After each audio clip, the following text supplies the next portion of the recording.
What's going on, everybody? Welcome to Unapologetically Black Male, where we talk about surviving the stigma, standards, and systems. Once again, my name is Dwayne Pate.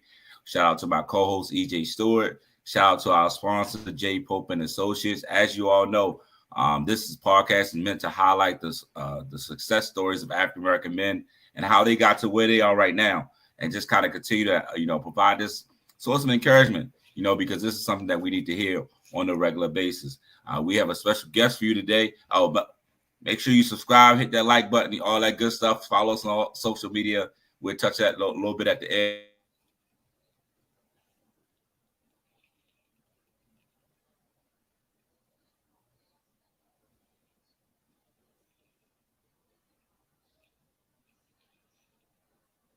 He's in, and we can kind of hear his story about how he got to where he is right now. All right, cool. It chopped up just a little bit. Yeah. So I think that you was throwing it to me. Yeah, you got it. It's on you. It's on you. All right, cool. My name is Victorious. My young people call me Brother Victorious. I'm kind of follow me as an educator. I've been an educator for about close to 2 decades. And currently in the last 2 years or so, going on 2 years, I just opened up a smoothie shop. Well, now 2, one in Camp Springs and one in Brandywine.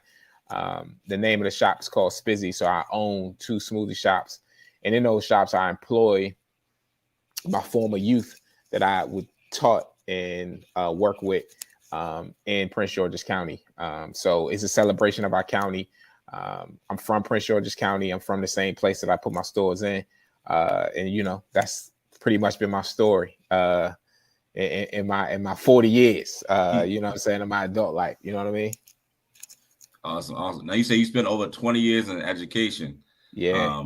Like how has that, like what kind of led you to get into education, and like what was the kind of motive and kind of grind to kind of make sure that you got, I guess, pour back into some of the people that you know? Yeah, man, that's a good question. I think I used to work, man. I'm from Fordsville, and for those who don't know, like Fordsville, Maryland, which is in Prince George's County, and I used to work in Fordsville Mall. I used to work at J.C. Penney when I started like at 16, I think 16 or something like that. I used to sell suits in the suit department at 16, right? And it was a store manager. His name, I'll never forget his name, dude, was Ronald Root. He was a white dude, short white dude. And I didn't know what I wanted to do when I, was 16, 17. I was like, you know what, man, I'm going to take his job, right? And so that was my whole goal when I went to college. I went to college as a business management major, and I was like, man, I'm going to take his job. And I had no reason to. I was just like, I don't know. That was just what I wanted to do, right? When I got into college, I was taking my accounting classes. And when I started taking my accounting classes, I was like, dog, these joints are busting my head wide open. It wasn't interesting to me. And it was busting my head, and I was trying, and it was just killing me. Calculus was murdering me. Like, yeah, it was just a different situation. But what I was passing was my African diaspora class and my history classes. Man, I was loving them joints and like turned up in them and like learning and just like super excited about them. And at the same time, I ain't had no paper, I ain't had no bread, so I was working my way through college. So I was a mentor at Morgan State for the Kaumba program, while I was mentoring kids in Baltimore City.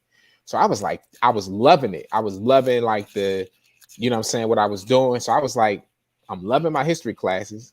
I'm failing accounting and calculus, and I'm loving being a mentor. So I was like, I'm about to change my major. And so my sophomore, I changed my major to be a history teacher. I had to, I took my first couple semesters. I had to because I was focusing on my business courses, it made me, I had to take 21 credits my last few semesters to kind of graduate. But I was on it, man. I changed my major, and I ain't look back, because I found something I loved, and I was just like, I'm on it and I'm doing that. You know what I mean? What made you come from, Prince George's up to Morgan? Oh, hold on. Time out. That ain't sound right. I don't know. You know what I'm No, saying? One thing growing up in a certain neighborhoods taught me is I could hear inflections, brother. That ain't sound too good coming from you. I got I got to deal with you people all the Yeah, time. I don't know you I people. know what it must feel like. I don't know what school you went to, but I know it wasn't Greatest Morgan, so I I'm only gonna went let to you the in. Delaware State University. Oh man, I didn't even know that school still existed. Oh, But terrible, yeah. terrible. Nah, the Great Morgan State. I come from a real big family, man. I come from my oldest brother I seen went first, and then my brother Truth. Me and my brother Truth graduated in the same class. We were interesting fact, we was born in the same year. He was born in January, I was born in November. So we all went to the same school in order to save money. We all lived in the same house when we was up there. All my brother was going to Baltimore City. My other brother was still in high school and middle school. So we was all living in the same house at the same time, like from ages 20 to like 14. So it was a different time, bro. It was a different time, but yeah. Morgan State was it. Tell us what it was like, coming up in Prince George's County, just what was going on around that time, the household and just how it was to become, a young man and the man you've become today. Yeah, man, that's a good question, bro. Like, I grew up in Forestville, man. In Forestville in the 90s, man. Late 80s was different, bro. It was different, man. I like to say a lot of times, we ain't have a lot coming up, but what we did have was enough. You know what I'm saying? I feel like what we had was what we did have was an abundance of love. You know what I'm saying? And so though we was impacted by many of the things, and though you impacted by drugs, you impacted by violence, you know what I'm saying, all these things going on around you. One thing that I had, man, my father, my mother, my brothers, we was, solid, you know what I'm saying? So that kind of grounded us and kept us moving on the right path. You know what I'm saying? We had powerful leadership. And I was just talking to a homie today who went to Suitland with me. So I went to Suitland, graduated from Suitland in 99. And we was talking about like how powerful Suitland was in the late 90s, man. Like we had some powerful leaders in our school, man, who just kind of like guided us and kind of showed us, kind of showed us the ropes and showed us the way to go. And still to this day, there's many brothers and sisters who went to Suitland during that time who doing some amazing things, man. Like I can like lawyers, doctors, cartoonists, engineers, everything that you can think of, business owners. So it was, it was different. Forestville was different during that time, but we also had a lot of love and a lot of protection for one another. You know what I'm saying? Indeed. Yeah, can you speak to like some of those influences that were at Suitland High School? Like, if you can give us your, I know it's probably several, but give us like maybe your top 2 or 3. Yeah, my top one is forever Mr. Robinson. Like he's like, you know what I'm saying? He's now a college professor at in the South. And what's interesting, Mr. Robinson is the reason why I'm married to the woman that I'm married to. Like, so I met my wife and my senior year, she was in her junior year. She had just transferred to Suitland. I was there, you know what I'm saying? So I was Forestville bred. So I was like Drew Freeman, Concord, Morningside. Like I was coming up in PG County, like in that area of PG County. And so when I seen her, she worked at JCPenney too. I didn't know she went to the school though. You know what I'm saying?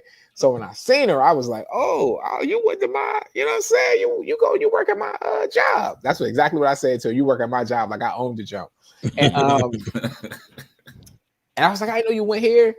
And so she had to ask around about me, you know what I'm saying? Because she ain't know who I was, you know what I'm saying? So she asked around, and Mr. Robinson somehow overheard that she was talking to me to some degree. And he told her, like, yeah, he a good dude. And I was like, that's my man forever. You know what I'm saying? Like, but dude, like, when you think about the nuances of like what a teacher does and the power of teachers and like how they have to know and build relationships with you, like that, there's power in that, you know what I'm saying? And I felt like I made it one day when I used to do, I still do like trainings. Like I go to different conferences and I teach teachers, or culturally responsive teaching, a variety of different things. And one time I was at a conference And my man, Mr. Robinson, was at the same conference I was presenting at. He was presenting at it too. And I was like, oh my God. Like I was like, yo, I made it. You know what I'm saying? But he is everything that I base my teaching after, my teaching style, how I relate to kids. Like he was that guy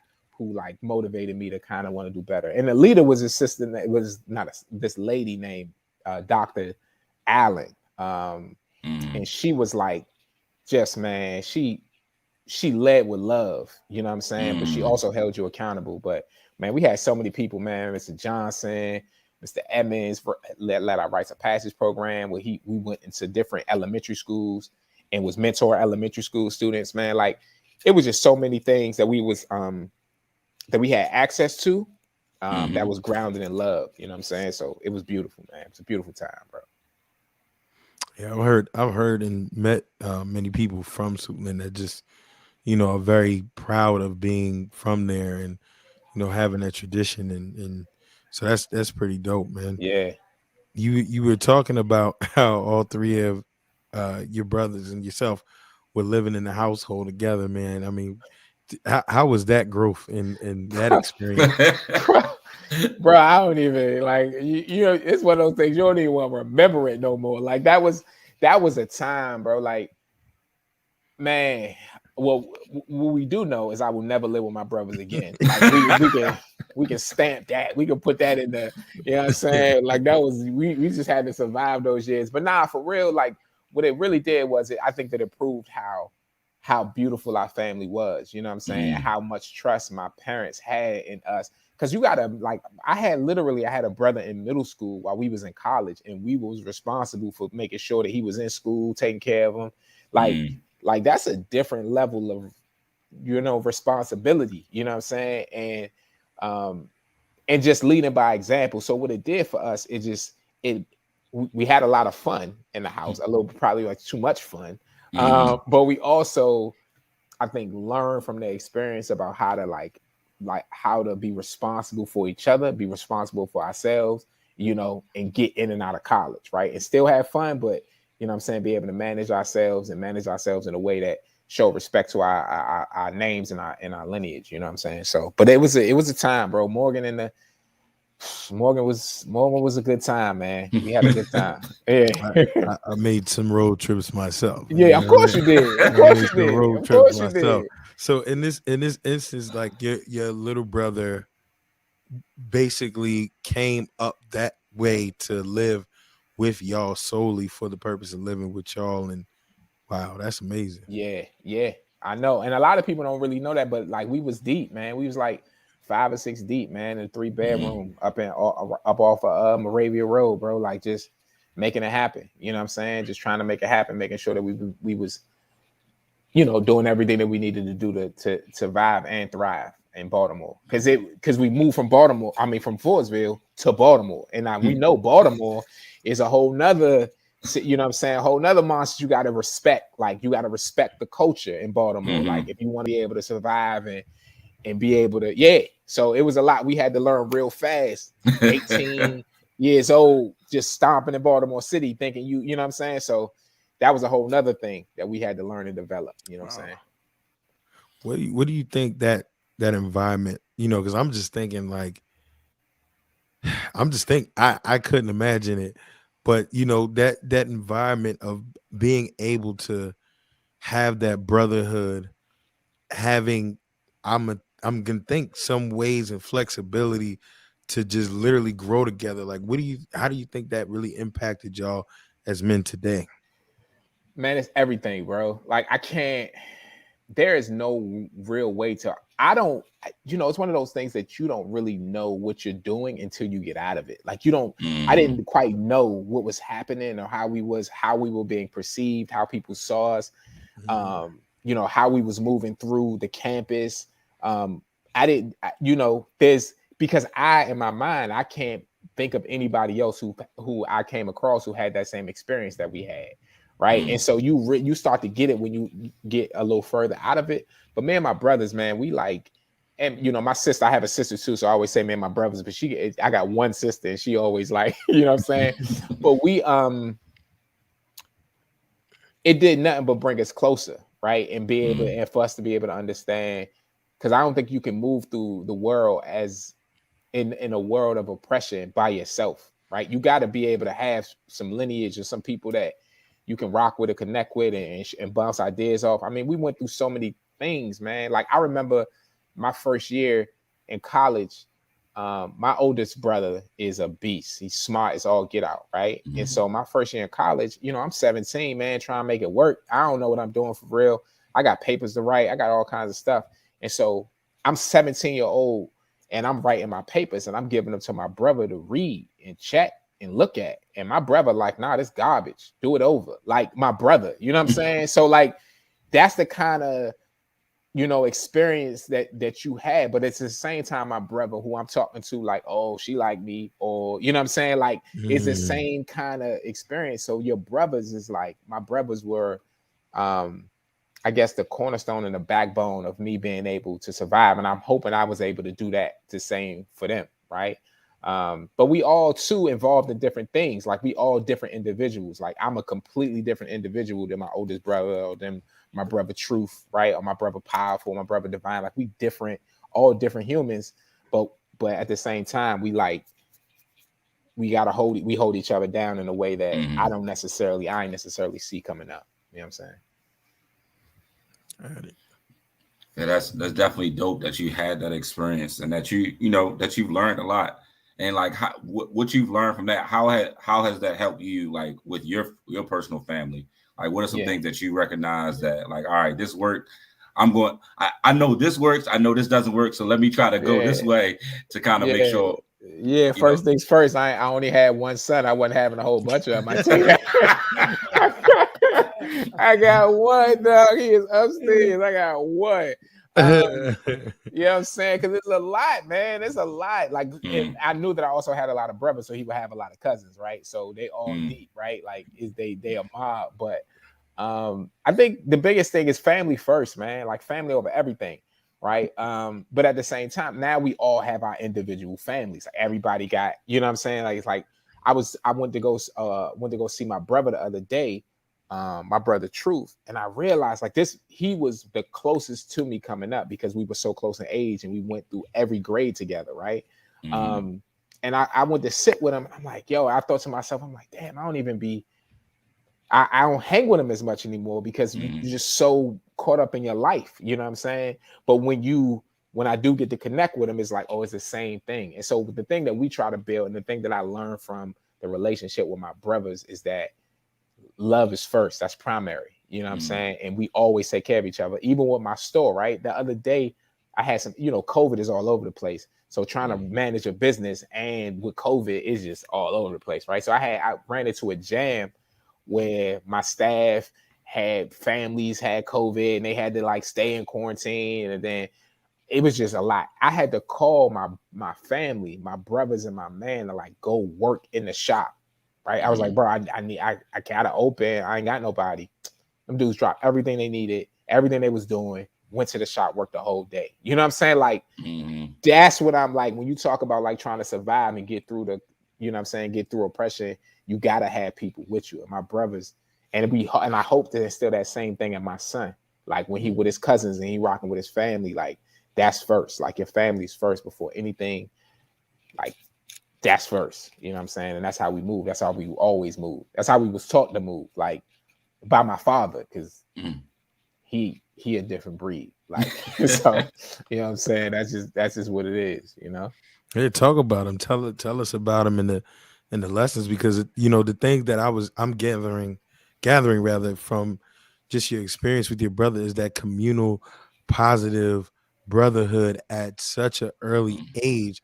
I was just wondering in my head, was there that gang influence, neighborhood influence, not necessarily where you were, but just was it there, or was it something that you was able to just knock away because of the influence from your father and then your brotherhood influence? Yeah, the hood is always there. Like it's, you know what I'm saying? Like that's there. But I'll give credit to my mom, my pops and my moms. Like my mom's I'll start with my mom. She a G. Like I don't really, as a man, you don't understand fully the moves of a woman, right? Because you move through the world as a man, right? But my mom, bro, like she, my moms and my pops ain't quite work out. Like they was together, ain't quite work, you know what I'm saying? So they was kind of on and off most of my life. And most of my life I just lived primarily with my mother. We all did. And I was thinking like, yo, how my mother was able to like manage that. Like she worked jobs where they wasn't necessarily valuing her in that way, but we always had food. We always, you know what I'm saying? She couldn't come up to the school all the time because she was on, you know what I'm saying, public transportation, but we all made it out of school with honors. You know what I'm saying? Like that's power, right? And so my father was always right here. Like if my mom lived here, my father was like right there. You know what I'm saying? So like, you know what I'm saying? Like every day or we always saw our pops, right? Like he was always there. But what I realized, my father was born in the Bronx, right? He was raised in New York. So was my mother, right? They great from man, great people, great people. Absolutely. Yeah, so they from New York. My father though, was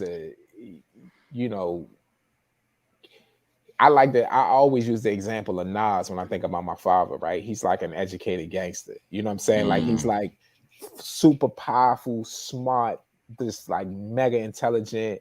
I remember him saying to me, telling me how much the earth weighs and how far the sun is away from the earth. Like I remember him just like telling me stuff like that as a young one. I mean, you could my names. Our father named us, right? My name is Victorious Jihad. Like very five. You very got it. supreme and you got it. 5%. You got it, right? Yeah, I can tell off the top. So my father was, always had that edge about him as it relates to like, and I think that we all have that, right? Because he, it's this understanding, this knowledge, like, we ain't gonna be played for no food. Like you ain't gonna, you know what I'm saying, disrespect us, but we come in peace. Like we come in a very peaceful manner and how we move through the world. And I think that is what helped us survive in the midst of hoods, right? Because that's all. I think that is that's how you survive. Like I come with respect. I'm always greeting you with peace. I'm greeting you with love. I'm greeting you with understanding. Like anytime I see you, I'm look you in the eye and like show you all kinds of respect. But as you know what I'm saying, you also move with a chip on your shoulder because what's happening, it's wolves out here, right? So you're trying to do, and that is the cognitive load that Black men have to manage. And if you are too heavy or low on one of the sides, your chances of survival are slim. So it's this very fine balance you have to walk when you are young and Black and growing up in a country trying to destroy you, right? You have to walk a real unique, fine balance. And I think we still trying to find that balance today. So no matter how many degrees I got, no matter if I own businesses, right, I'm still moving in this balance. Like, all right, how much of this, how much of that, like how much you think you're going to play me, how much you know what I'm saying, how much peace do I need to show you? So it's that real unique balance. You know what I'm saying? I see you nodding your head because that is the Black man experience, right? That we don't articulate all the time. That we don't talk about all the time. You said you called the Black man's experience. I like our balance. Yeah. 100% agree with that one, because that daily mental toll.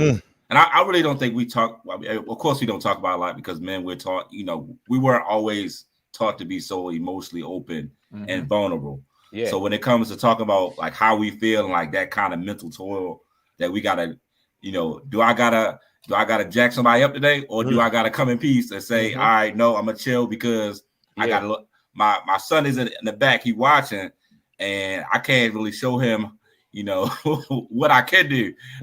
Because what kind of image does that say? Yeah, and that moves to the identity piece, right? The identity or the image of what a Black man is supposed to be, right? And that's something that we have to, you do two things with stereotypes. You either accept them, right, and move in them, or you have to actively fight against them. And we have so many that guide how we move and guide our understandings of the world. There's so many that we have to manage every single day. So that's why our cognitive load is so much, right? Because you just say, for example, an Asian man isn't taught generally the stereotype that they have to be tough guys, right? Or they have to be all these things, so they can move through the world and see some degree of see some things and be and it's okay for them to react in a way that is not aggressive. Because we grow up around Black men, right, and the stereotypical ideas of what Black men, we could actually have that same idea in our heads that we're not gonna do that, but we dealing with another brother who might not be as versed as we are, right? Mm-hmm. And we have to figure out that balance and figure out how to survive, and that is what Black men are managing and trying to figure out each and every day. So it's not the fact that we don't show out in love or we don't come with love. We are being oppressed, and we trying to figure out like, how do we manage this and navigate this? And our cognitive load is so heavy, which is why you got, our not just us, but which is why we have Black men, what I'm saying, just men in general, like suicide rates, drugs and alcohol, escapism, all these different things, because we don't even know what's happening, what I'm saying, on a daily basis. Yeah, you hit it spot on for me. You laid that perfect picture of how that, how you guys had that space, where your father is coming from in that lane. It just explained everything for me in two words. And me and Dee have talked about it on this show, that space of Black men, him being the big guy, I'm being relatively big, how you even move along around people of other ethnicities and just how they see you. It's just, I mean, man, and it's something. And I'm wondering, in the business sense, how has that been for you? Any stereotypes, anything you faced being a young Black business owner in this lane? Yeah, man. Um, yeah, man. First things first, they don't, this America, man. I think that I had a heck of an idea. Not even knowing that I had a heck of an idea. It's proven to be a great idea, right? Like,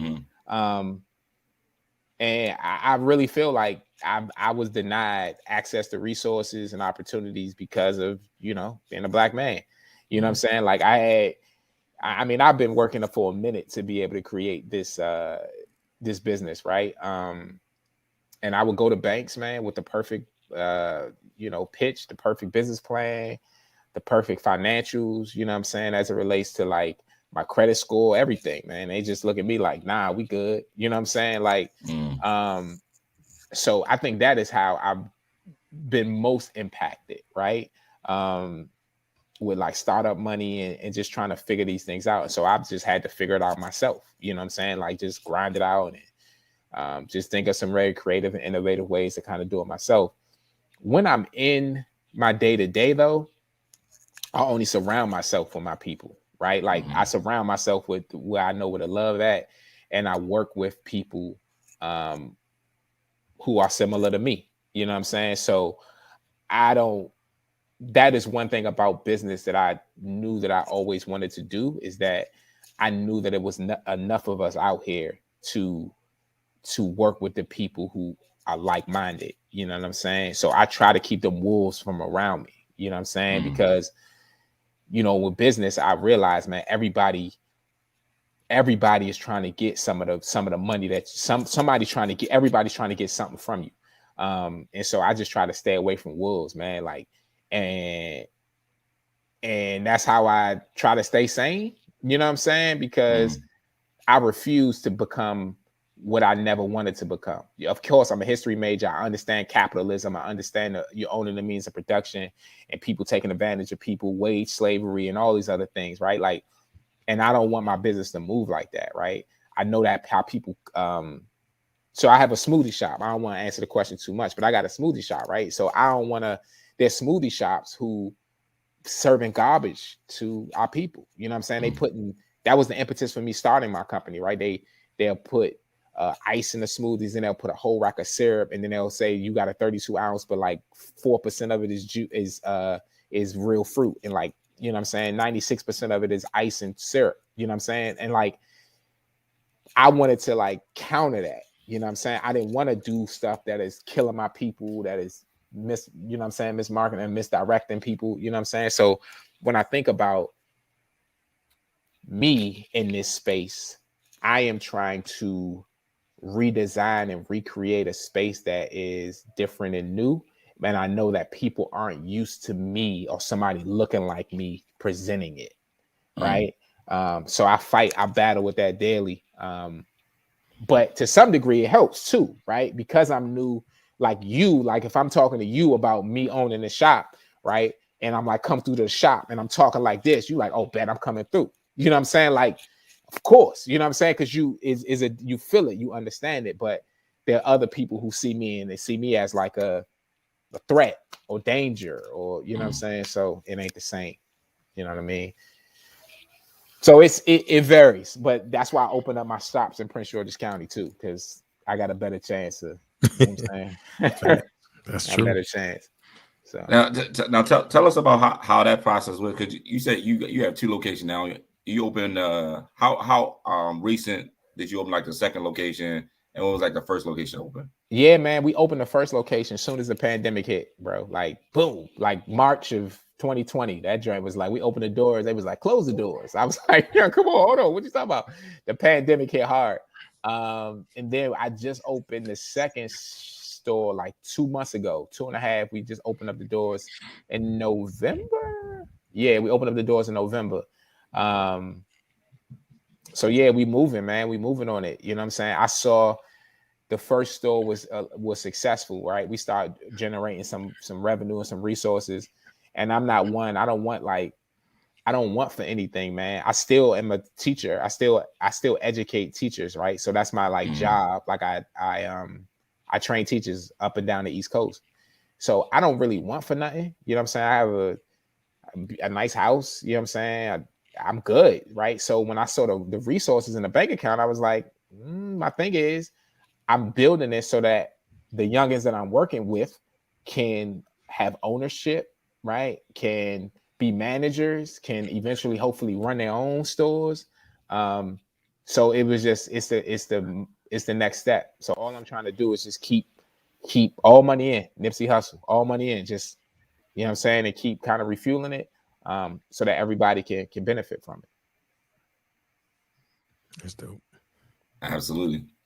And what's the plan for the future? For 5 and 5 years, bro. My 5 and 5 plan years? is 5 and 5 years. My plan is to that's at the front of my brain. And that's tough, you know what I'm saying? Because you know, it's funny, right? Like I stay with a book, you know what I'm saying? I'm staying reading, trying to learn it, because you know, I always say, like, I'm a history teacher, right? Like I'm an educator. I got that. Like I've been doing that 20 years, right? This I'm only a year and a half in, a year and a quarter and some change, right? So I'm behind the 8 ball, so there's a lot I gotta learn. But the plan is 5 and 5 years. And then I got another plan. But my first plan is 5 and 5 years, and then we're gonna see what we do from there. But yeah, because I'm trying to create I got 4 main youngins who started with me. And it's more who's like coming on as I kind of move along. But I feel very responsible for these youngins who ride with me, who you know what I'm saying? So I need them to be able to have salaries where they can, like, you know, 6-figure salaries where they can just work and chill and enjoy their families and never have to work for a white man. You know what I'm saying? So I get it. That's definitely a great model, and definitely appreciate it. yeah. Appreciate the work you're doing. You know, and all that you continue to do with the educators, and you know, open a business. I know kind of open a business during the pandemic can be stressful.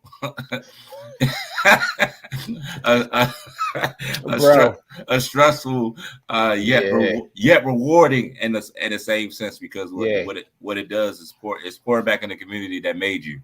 Yeah, but you know, Dwayne, well, for real, man, what's beautiful about it is I don't know no other way though. So I don't know what it's like to not have a business and not in the pandemic. Like I don't know, you know what I'm saying? I don't know what it's like. Right. So wow. I'm just out here. That's a great perspective. Yeah, you know what I'm saying? Wow. I'm just out here moving with it. You know what I'm saying?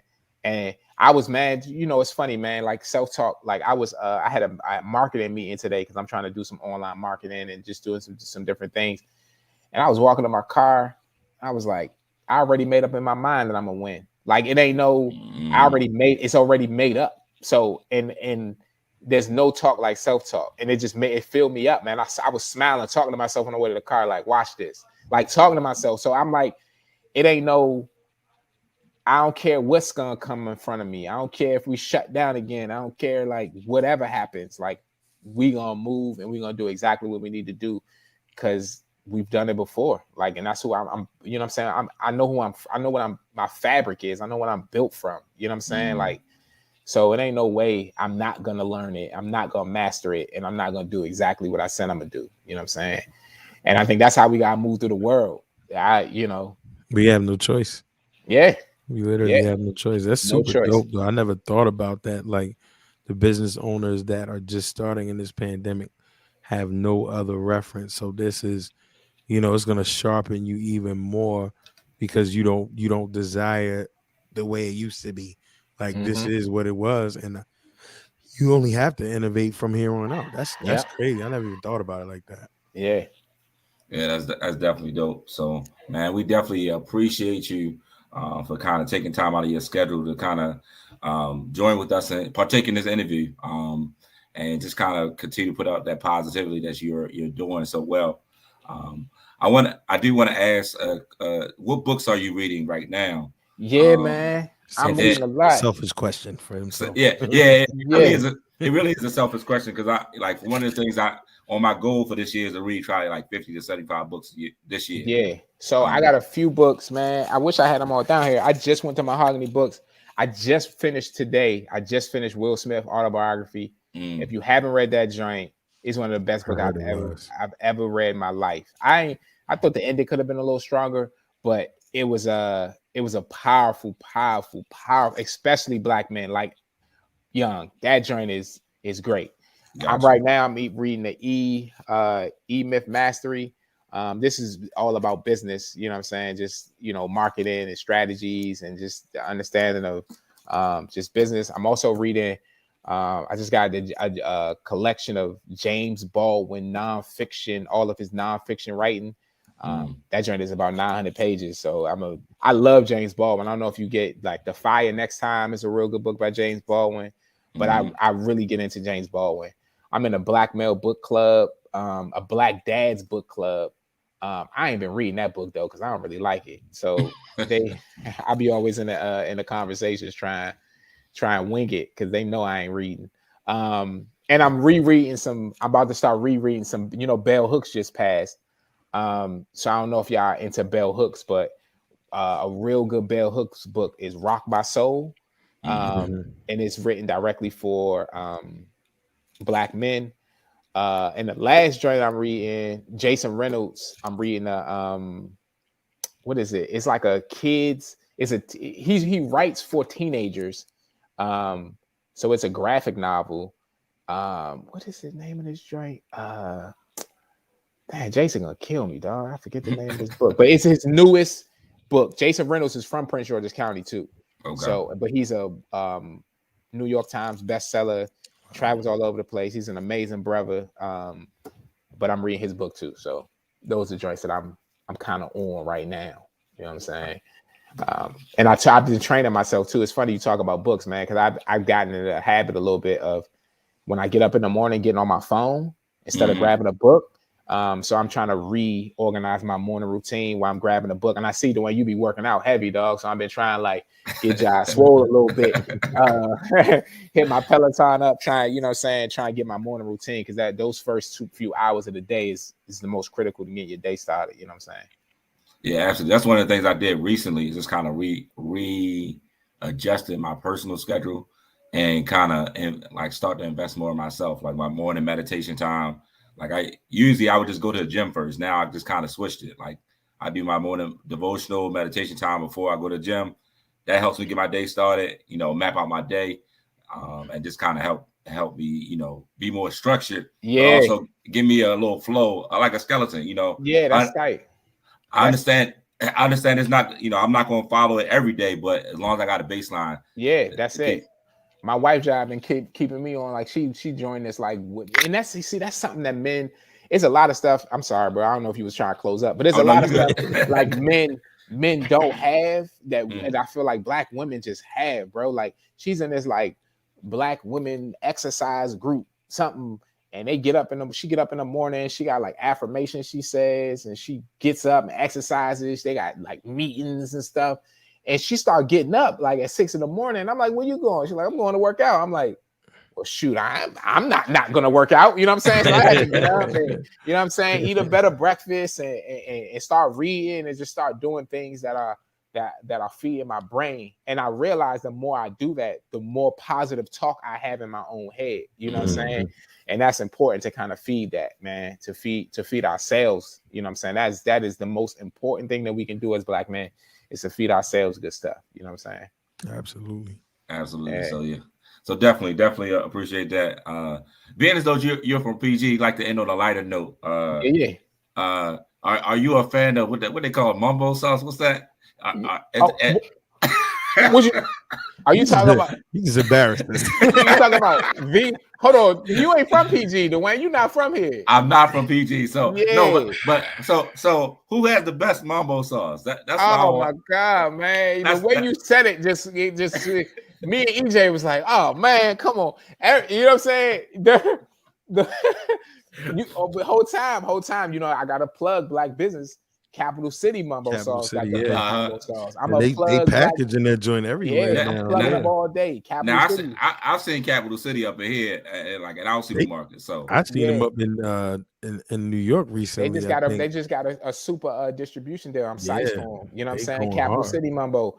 And so that's what I'm always gonna celebrate is you know what I'm saying, us. But you know what I'm saying, the carry out is what we grew up out of that, boy. Like the carry out where you go. You know what I'm saying? Salt, pepper, ketchup, mumbo on everything. You know what I'm saying? I can't get with it, man. You know, I'm from New York. I can't. What? Oh, man. I didn't even realize it was two foreigners in here. Hold on. Time out, man. I can't get with it, man. Hold on. I can't get with it. Nah, I can't get with the bumbo sauce. I know the right stuff, bro. I just stick with my salt, pepper, ketchup, hot sauce. That's all. Hold on. Y'all remember going to eat mumbo sauce? Oh, man. Forget that. I never really did. Like y'all, I mean, honestly, me growing up in New York, like y'all got the old, like they got the Old Bay in Baltimore, they mumbo sauce, and like us, I don't really, we didn't really do the chicken wings. Like the most we might get is fried rice, duck sauce. Yeah, y'all just got pizza. But we got pizza, and then we got so much, like, you know, the Dominican, the Maine, and the Jamaican. You know what I mean? So it's a lot of variety. What part of borough you grew up in? I grew up in Queens and Long Island. So all right, okay, yeah. So there's a lot of variety. You right in New York. I think I like to say DC PG area.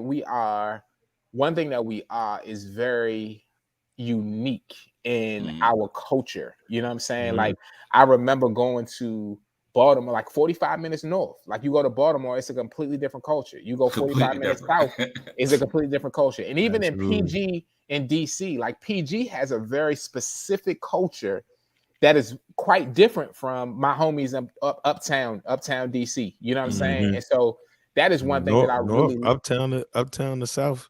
Yeah, you know, southeast, northwest to southeast is it's different ball games. You know what I'm saying? And so that is one thing that I've always respected and loved about here. It's just the uniqueness of the city, and I don't know really what of the area, the DMV. And I haven't really thought about and put my finger on why it's like that, but I think that's everywhere with our Black people, man. Yeah, that's true.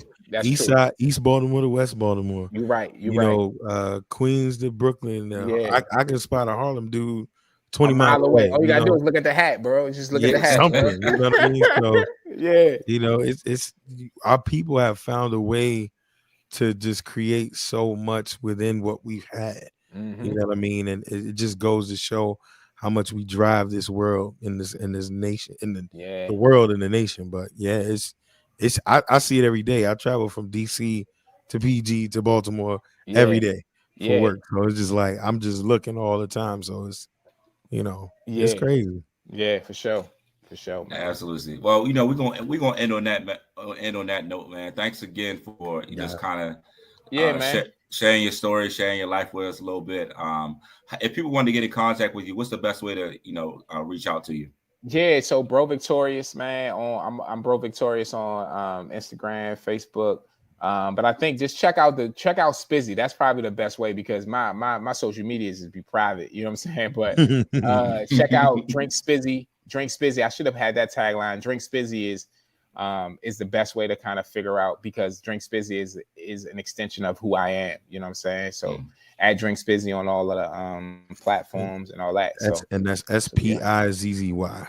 Yeah, we got an app too. So go to your phone, hit Spizzy, type in Spizzy on your app store. You know what I'm saying? All that. So yeah. All right, man. We truly appreciate that. And once again, we want to thank you all for joining us for Unapologetically Black Male, where we talk about surviving the stigma, standards, and systems. Make sure you follow us on all social media outlets and stay tuned for next week's episode on Unapologetically Black Male. Y'all have a great and blessed